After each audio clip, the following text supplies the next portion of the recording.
देखिए पथरी जो है आम तौर पे जो बनने का कारण होता है, पहले तो ये कारण जानने के पहले हम ये जान लें कि पथरी दो जगह आम तौर पे बनती है शरीर में। एक जो पथरी बनती है वो होती है हमारे किडनी में, यानी किडनी, यूरेटर और ब्लैडर में, KUB के अंदर जो है ये पथरी बनती है और उसे हम रीनल स्टोन या रीनल कैल्कुलाई बोलते हैं। और जो दूसरा पथरी बनता है वो बनता है हमारे गाल ब्लैडर में, जिसे हम गाल ब्लैडर स्टोन बोलते हैं या कोलीलिथीसिस बोलते हैं। दोनों पथरी के बनने का कुछ अलग अलग कारण हैं, कुछ कॉमन कारण हैं और कुछ अलग अलग कारण हैं। जैसे अगर हम किडनी स्टोन की बात करें तो जो किडनी स्टोन के बनने का जो मूल कारण होता है वो होता है कि अगर हम यूरिन टाइम से यूरिन जो है हमारा गाढ़ा हो जाता है और गाढ़ा होकर के आप देखे होंगे कि काफ़ी पीला हो जाता है, और यहाँ तक कि अगर ज़्यादा देर हो गया है यूरिन पास किए और तब फिर हम करते हैं तो यूरिन की मात्रा भी काफ़ी घट जाती है। तो अगर हम समय से यूरिनल ना जाएं, अगर हम समय से पेशाब ना जाएं तो वो कॉन्सनट्रेट होकर के और पथरी का रूप ले सकता है। दूसरा, अगर हम खाने पीने में बहुत ज़्यादा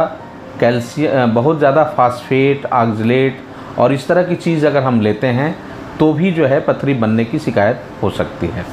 तीसरा जो कारण होता है किडनी स्टोन में वो है बार बार का इन्फेक्शन। अगर बार बार इन्फेक्शन की शिकायत है, जिसको हम लोग UTI बोलते हैं, यूरिनरी ट्रैक्ट इन्फेक्शन अगर बार बार हो रहा है तो उसकी वजह से भी पथरी हमारे किडनी के अंदर बन सकती है। तो दोस्तों, जो किडनी का हमारा काम है, मूल काम है, वो ये है कि हमारे ब्लड को हर 5 मिनट में पूरी तरह से सारे के सारे ब्लड को प्यूरिफाई करना, यही हमारे किडनी का काम है। और ब्लड प्यूरिफिकेशन के बाद जो इम्प्योरिटीज़ ब्लड के अंदर है, जो हमारे शरीर के लिए उपयुक्त नहीं है, उसको यूरिन के साथ और यूरिन के रूप में बाहर करना, ये हमारे किडनी का मुख्य काम होता है।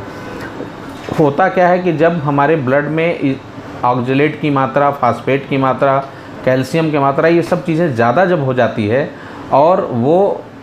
कहीं ना कहीं हमारे किडनी में फिल्ट्रेशन के दौरान प्रॉपर तरीके से वो बाहर नहीं हो पाती, तो वो इम्प्योरिटीज़ हमारे किडनी में रुकने लगता है और वो कॉन्सनट्रेट होने लगता है। तो जब ये इम्प्योरिटीज़ कॉन्सनट्रेट होता है तो धीरे धीरे ये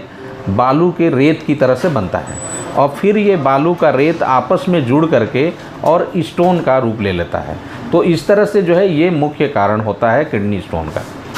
दूसरी तरफ जो गाल ब्लैडर में स्टोन बनता है, जिसे हम कोलीलिथियासिस बोलते हैं, उसका जो मूल कारण होता है वो होता है समय से भोजन पानी का न करना। आमतौर पे आपने देखा होगा कि हमारे यहाँ महिलाओं में आमतौर पे देखने को मिलता है कि रात में वो 9, साढ़े 9 बजे, 10 बजे के आसपास खाना खा लेती हैं और उसके बाद सुबह के टाइम में उनके खाने का और नाश्ता करने का कोई फिक्स टाइम नहीं होता। यहाँ तक कि 11-12 बजे जा कर के वो नाश्ता कर पाती हैं या खाना खा पाती हैं। तो टाइम से न खाना ये एक बहुत बड़ा कारण होता है कोलीलिथियासिस का, यानी गाल ब्लैडर स्टोन का। गाल ब्लैडर का काम क्या है, इसको थोड़ा समझने की ज़रूरत है। जो पीत हमारे लीवर के अंदर बनता है वह पीत आकर के गाल ब्लैडर में स्टोर होता है। यह एक स्टोर हाउस का काम करता है जहां पीत इकट्ठा रहता है। दूसरी बात, जब हम कुछ भोजन करते हैं तब हमारा ये जो गाल ब्लैडर है ये सिकुड़ता है और संकुचित होकर के जो इसमें पीत होता है उसको वो हमारे जो है आंतों में भेजता है, और इसलिए भेजता है कि जो हम भोजन किए हुए हैं उसको पचाने में मदद की जा सके। तो जब भोजन करते हैं तब ये सिकुड़ करके वहाँ जाता है और वहाँ पहुँचता है। सपोज करिए कि अगर हमारे 2 भोजन के बीच का गैप अगर बहुत लंबा हो जाए और पीत लगातार बना हुआ है और कंसंट्रेट होता जा रहा है और हम भोजन समय से नहीं कर रहे हैं, तो ये समय से वहाँ से निकल करके आंत में नहीं जाएगा और फिर वहाँ भी वही प्रोसेस होगा कि यह लंबे देर तक रुका रहेगा, और जिसकी वजह से इसमें जो इसके बाइल साल्ट होते हैं और वो साल्ट और वो जो उसका जो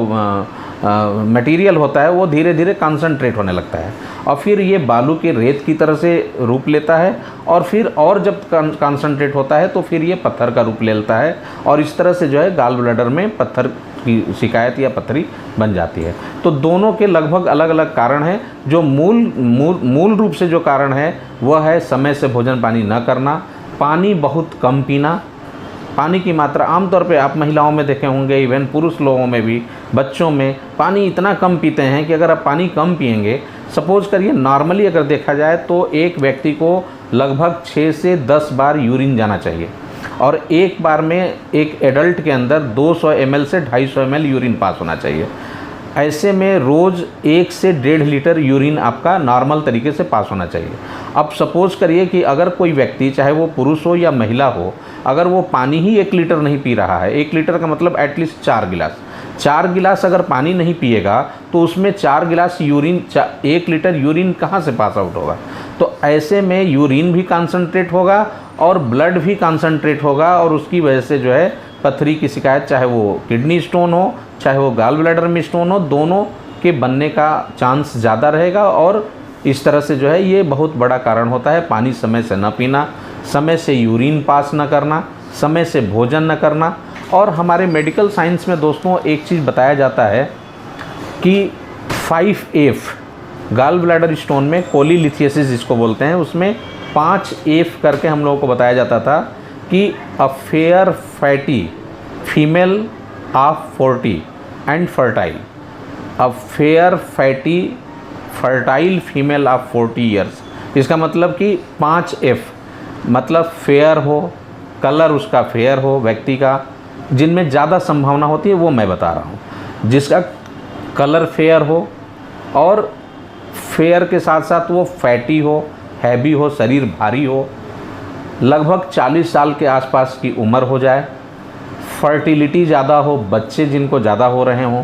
बच्चे ज़्यादा हो, और फीमेल प्रेफरेबली मेल की अपेक्षा फीमेल्स में, ये 5F जो है ये डिनोट करता है कि इसमें ज़्यादा संभावना, इस महिला में, ऐसी महिलाओं में ज़्यादा संभावना है कि उनके अंदर पीत के अंदर पथरी बना हो और बने, जिसको हम लोग गॉल ब्लैडर स्टोन बोलते हैं। तो ये मूल रूप से यही कारण है पथरी बनने का। होम्योपैथिक में इसका क्या इलाज है? बहुत अच्छा सवाल किया आपने।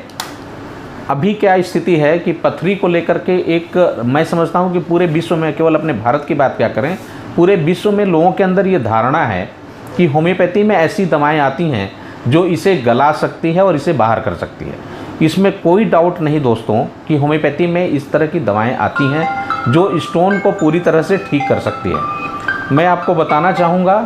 कि जो किडनी स्टोन है, जो हमारे गुर्दे में पथरी बनता है, वो चाहे साइज़ 2 mm 3 mm से लेकर के 10 mm हो, 15 mm हो, 20-25 mm तक हो, जो भी किडनी में चाहे जिस साइज़ का हो, या यूरेटर में अगर है या ब्लैडर में है, चाहे जिस साइज़ की पथरी हो, किडनी से संबंधित जो भी पथरी है वो निश्चित रूप से होम्योपैथिक दवा से गल जाएगा और बाहर हो जाएगा। कभी कभी दोस्तों किडनी में स्टोन बनता है और वो आकर के यूरेटर में फंस जाता है और बहुत सीवियर पेन होने लगता है। ऐसे में अक्सर ये आपको सलाह मिलता है कि आपको इसको दूरबीन विधि से निकलवाना पड़ेगा, नहीं तो गुर्दा खराब हो जाएगा। मैं आपको बताना चाहूँगा कि होम्योपैथी में इतनी अच्छी दवाएं और कारगर दवाएं हैं जो इसको, इसके पाइप को फैला, यूरेटर को फैला करके इसे पास आउट करा सकता है। तो बिना किसी ऑपरेशन के ये पास आउट हो सकता है, बहुत कम समय में, बहुत कम खर्चे में। तो इस तरह से दोस्तों पथरी का इलाज, जो गुर्दे का पथरी का इलाज है, वो लगभग 100% आप मान के चलिए कि होम्योपैथी में है। अब दूसरी तरफ जो गॉल ब्लैडर का स्टोन है, उसमें मैं आपको बताना चाहूँगा कि उसमें थोड़ी सी दिक्कत है। दिक्कत ये है दोस्तों कि जो गॉल ब्लैडर हमारा होता है, उसका जो मुंह होता है वो थोड़ा घुमावदार और पतला होता है। उसमें से कोई 3-4 mm की चीज़ जो है बाहर निकलने में उसको असुविधा है, निकल नहीं पाता। उसका जो ल्यूमेन होता है वो बहुत पतला होता है। तो ऐसे में जो पथरी अगर थोड़ी बड़ी साइज़ की बन गई है, या कई एक पथरी, मल्टीपल अगर स्टोन बन गए हैं हमारे गॉल ब्लैडर में, तो फिर ऐसे में 5 mm या 5 mm के एवं, ऐसा मानते हैं हम लोग कि अगर 5 mm या 5 mm से ज़्यादा बड़ी साइज़ की अगर पथरी गॉल ब्लैडर में बन चुकी है तो उसका निवारण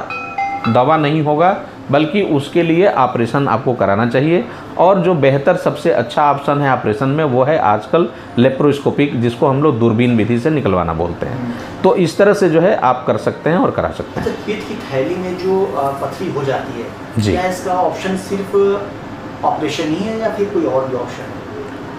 नहीं, देखिए, मैं यही बात मैं भी कहा कि 5 mm के अगर नीचे है, कभी कभी क्या होता है कि एक्चुअल पथरी बना नहीं है, अभी बालू की रेत की तरह से दिखाई दे रहा है। कभी कभी उसको बोलते हैं स्लज, मेडिकल भाषा में बोलते हैं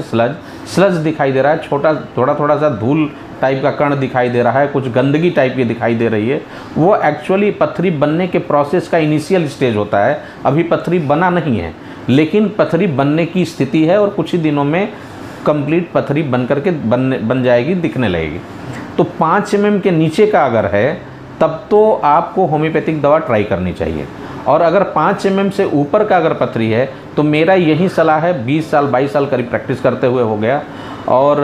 मैं रिसर्च फेलो के पद पे भी रह चुका हूँ, तो इसलिए मुझे ये जानकारी है कि थ्रू आउट वर्ल्ड या थ्रू आउट इंडिया जो भी पथरी की शिकायत गाल ब्लैडर की है, अगर 5 mm से ज़्यादा का है तो बहुत रेयरली रिपोर्टिंग है कि वो होम्योपैथिक दवा के माध्यम से बाहर हुई हो। और मेरा भी 22 साल का जो अनुभव कहता है वो यही कहता है कि 5 साल से ऊपर 5 mm से अगर ऊपर की पथरी गाल ब्लैडर में है तो उसके लिए आपको बजाय होम्योपैथिक दवा कराने और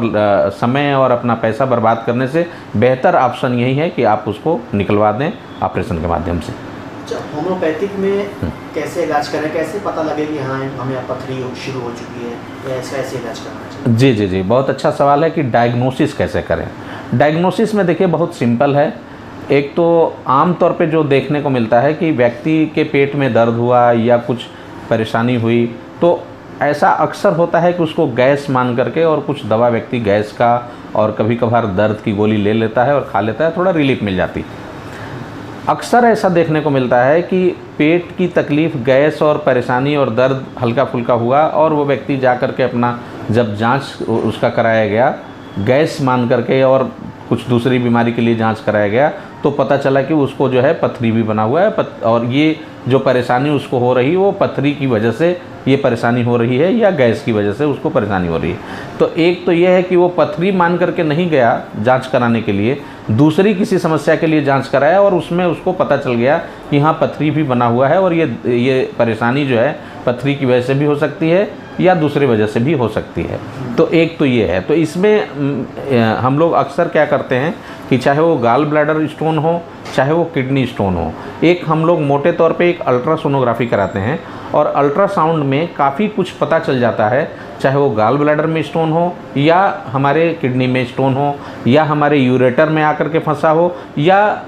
जो है यूरिनरी ब्लैडर में हो यानी पेशाब की थैली में हो। तो ये तीनों चारों जगहों पे जहाँ भी होगा वो हमारे अल्ट्रासोनोग्राफी में करीब करीब क्लियर हो जाता है। कभी कभी ये बात ठीक से क्लियर नहीं हो पाती है तो उसके लिए हम लोग एक एक्सरे केयू भी करा करके देखते हैं और अगर इसमें नहीं ठीक से क्लियर हुआ तो एक्सरे केयू में क्लियर हो जाता है। रेयरली ऐसा होता है कि किसी केस में हमें सीटी एब्डोमेन कराना पड़ता है और देखना पड़ता है। तो आमतौर पे यही जांच है और इस जांच से क्लियर कट एकमात्र अल्ट्रासोनोग्राफी से ही काफ़ी हद तक पता चल जाता है कि आपको पथरी है या नहीं है और इस तरह से डायग्नोसिस आपकी क्लियर हो जाती है। सर पथरी के लिए जैसा कि अभी आपने बताया कि पेट में दर्द हो या गैस हो, कभी कभी ऐसा होता है कि गैस भी होती है और काफ़ी गैस चढ़ जाती है, लोग पथरी करते हैं। तो इस कैसे हम कंफर्म करें कि हाँ यही हमारी पथरी है या यही शुरुआत है, क्योंकि बहुत तेज़ दर्द होती है पथरी की बताते हैं, ऐसे में क्या तेज़ दर्द होती है उसके लिए क्या? जी जी जी, बिल्कुल सही कहा आपने। देखिए मेरा ये सलाह रहेगा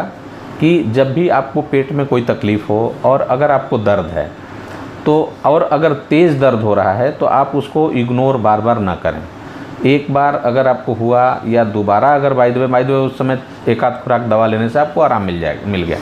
तो आराम मिल गया तो कोई बात नहीं, लेकिन अगर दोबारा आपको दर्द होता है और तेज़ दर्द अनुभव करते हैं तो आपको पक्का अल्ट्रासोनोग्राफी करा करके देखना चाहिए और अल्ट्रासोनोग्राफी में ये बात क्लियर हो जाएगी कि आपको पथरी है या कोई अन्यत्र कारण से आपको ये दर्द हुआ है। जो भी कारण सामने आएगा उसका निवारण हो सकता है, उसका समय रहते इलाज हो सकता है।